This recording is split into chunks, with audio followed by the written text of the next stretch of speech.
আজ তোমাদের সাথে যে মিষ্টিটা শেয়ার করছি সেটা আমি তৈরি করছি সাবুদানা দিয়ে।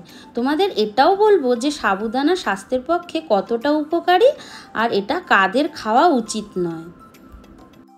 নমস্কার সবাইকে, আমার এই ছোট্ট রান্নাঘরে তোমাদের সবাইকে স্বাগত জানাই। আজকে তোমাদের সাথে আমি শেয়ার করব একটা মিষ্টি রেসিপি, তাও আবার তৈরি করব সাবুদানা দিয়ে। অসম্ভব সুস্বাদু খেতে হবে রেসিপিটা। মাত্র দুটো উপকরণ দিয়ে আমি রেসিপিটা তৈরি করি, তবে তোমরা দেখতে থাকো রেসিপিটা কিভাবে তৈরি করি। তোমরা কি জানো সাবুদানা আমাদের স্বাস্থ্যের জন্য কতটা উপকারী? হ্যাঁ, ঠিকই শুনলে, সাবুদানা আমাদের স্বাস্থ্যের পক্ষে অনেকটাই উপকারী। তাই তো উপবাস করলে আমরা এই সাবুদানাটাই খাই। কারণ কি, এটা খেলে আমাদের শরীরে দ্রুত শক্তি সরবরাহ হয় আর এটা হজমও হয় খুব তাড়াতাড়ি। প্রথমে আমি ফ্রাইং প্যানে এক বাটি সাবু নিয়ে আর তার মধ্যে কয়েকটা কাজু বাদাম আর আমন্ডস দিয়ে একটু ভেজে নিচ্ছি, মানে শুকনো ড্রাই রোস্ট করে নেবো। যতক্ষণ এটা কুরকুরে হচ্ছে ততক্ষণ এটাকে ভাজবো। তারপর যখন এটা ভাজা হয়ে যাবে এটা আমি একটা সাইড করে রেখে দেবো ঠান্ডা হওয়ার জন্য। তারপর আমি এখানে 1 লিটার পরিমাণ দুধ নিয়ে নিয়েছি। এটা হলো ফুল ফ্যাট মিল্ক। এই মিষ্টিটা তৈরি করবার জন্য এই ফুল ফ্যাট মিল্কটা হলেই খুব ভালো হয়, তাহলে এর স্বাদটা বহুগুণে বেড়ে যায়। এইভাবেই আমি 1 লিটার পরিমাণ দুধ জাল করতে বসিয়ে দিলাম। যতক্ষণ না এটা ঘন হচ্ছে ততক্ষণ আমি এটাকে জাল করে নেব।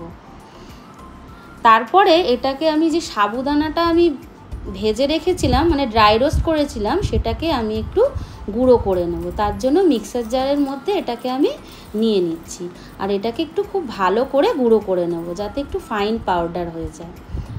আর একটা কথা বলি, সাবুদানা কিন্তু আমাদের ওজন বৃদ্ধিতেও সাহায্য করে। যারা তোমরা ওজন বাড়াতে চাও তারা কিন্তু এটা খেতে পারো, তাদের পক্ষে খুবই এটা কার্যকরী একটা খাবার। আর দেখো, এটা খুব ভালো করে আমি গুঁড়ো করে নিচ্ছি, একদম মিহি গুঁড়ো হবে। আর দেখো, এদিকে ততক্ষণেও দুধটা বেশ জাল হয়ে অনেকটা পরিমাণে ঘন হয়ে গেছে। আর এটা যাতে আরও তাড়াতাড়ি ঘন হয় তাই আমি এর মধ্যে একটু মিল্ক পাউডার অ্যাড করব। এই ধরো এখানে 1 টেবিল চামচ মতন মিল্ক পাউডার আছে, সেটা দিয়ে দিলাম, দিয়ে একটু নাড়িয়ে নেব। এই গুঁড়ো দুধটা দিলে না তাড়াতাড়ি ঘন হয়ে যাবে। আর তারপর দিয়ে দেবো এর মধ্যে চিনি। যতটা পরিমাণে সাবুদানা নিয়েছিলাম ঠিক ততটা পরিমাণেই চিনি দিয়েছি। তোমরা তোমাদের পছন্দ মতন মিষ্টি যতটা খাও ততটা দিয়ে দেবে। আর চিনিটা দেওয়ার পর একটু দুধটা পাতলা হবে, কিন্তু একটু জাল করে নিয়ে এটাকে ঘন করে নিতে হবে। এই 1 লিটার দুধটা যখন 500 ml মতন হয়ে যাবে তখন এটাকে নাবিয়ে দিতে হবে। এটাকে আমি সাইড করে রাখলাম। এবার আরও একটা অন্য ফ্রাইং প্যান বসিয়ে এর মধ্যে আমি 1 চামচ ঘি দিয়ে দেব। ঘিটা যতক্ষণ না গলছে ততক্ষণ অপেক্ষা করব।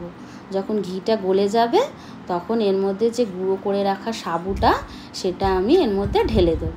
ঢেলে দিয়ে এটাকে একটু ভালো করে ঘিয়ের সাথে ভেজে নেব। যখন খুব সুন্দর একটা গন্ধ বেরিয়ে যাবে তখন আর এটাকে ভাজবার দরকার নেই। দেখো, আমি এটা খুব সুন্দর করে ভেজে নেব। তার ফলে কাজু বাদামটা যে আর আমন্ডসটা দিয়েছি সেটাও খুব সুন্দর ভাজা হয়ে যাবে আর খুব সুন্দর একটা গন্ধ বেরোবে। জানো, সাবুদানার মধ্যে রয়েছে ক্যালসিয়াম আর ম্যাগনেসিয়াম, যেটা আমাদের হাড় মজবুত করতেও সাহায্য করে। তাই তো আগেকার দিনে বাচ্চাদের মায়েরা সাবুদানাটাই খাওয়াতো। আর এই যে ঘন করে রেখেছিলাম দুধটা, সেইটাই ঢেলে দিলাম। এই সাবুদানা যে আমি সাবুটা গুঁড়ো করে ভাজছিলাম তার মধ্যেই ঢেলে দিলাম। ঢেলে দেওয়ার পর এরকম একটা ডোয়ের মতন তৈরি হয়ে যাবে। যখন এইভাবে ডোয়ের মতন তৈরি হয়ে যাবে তখন আমি একটা আলাদা পাত্রে ঘি মাখিয়ে ওটা যে ডোটা তৈরি হবে তার মধ্যে এটা ঢেলে দেব। আরও একটা কথা বলি, সাবুদানাটা যেমন আমাদের স্বাস্থ্যের পক্ষে উপকারী, আবার এটা একটা দোষও আছে। সেটা হলো যারা ডায়াবেটিস রোগী তারা কিন্তু এটা পরিমিত পরিমাণে তাদের এটা খাওয়া উচিত। কারণ কি, এটা রক্তে শর্করার পরিমাণ কিন্তু অনেকটা বাড়িয়ে দেয়। তাই তোমরা যারা ডায়াবেটিস রোগী আছো তারা যখন এটা খাবে একটু চিন্তা ভাবনা করে পরিমাণে সীমিতভাবে এটা কিন্তু খাওয়ার চেষ্টা করবে। আর এটাকে একটু ফ্ল্যাট করে দিয়ে ওপর থেকে আমি দিয়ে দিলাম একটু পেস্তা কুচি, আর এটাকে একটু চেপে চেপে বসিয়ে দেব।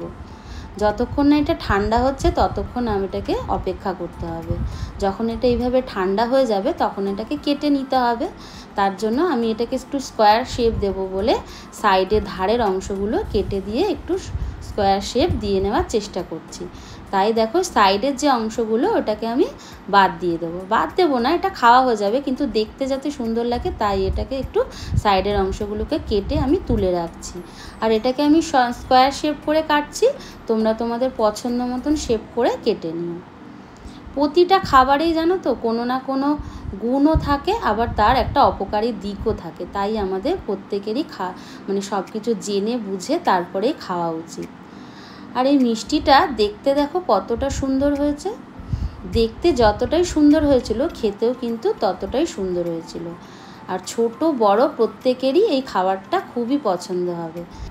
বাড়িতে যদি কোনো গেস্ট আছে তাকেও তোমরা এটা সার্ভ করতে পারো, তারা কিন্তু তোমার প্রশংসায় একদম পঞ্চমুখ হয়ে উঠবে। দুর্দান্ত খেতে হয়েছিল মিষ্টিটা।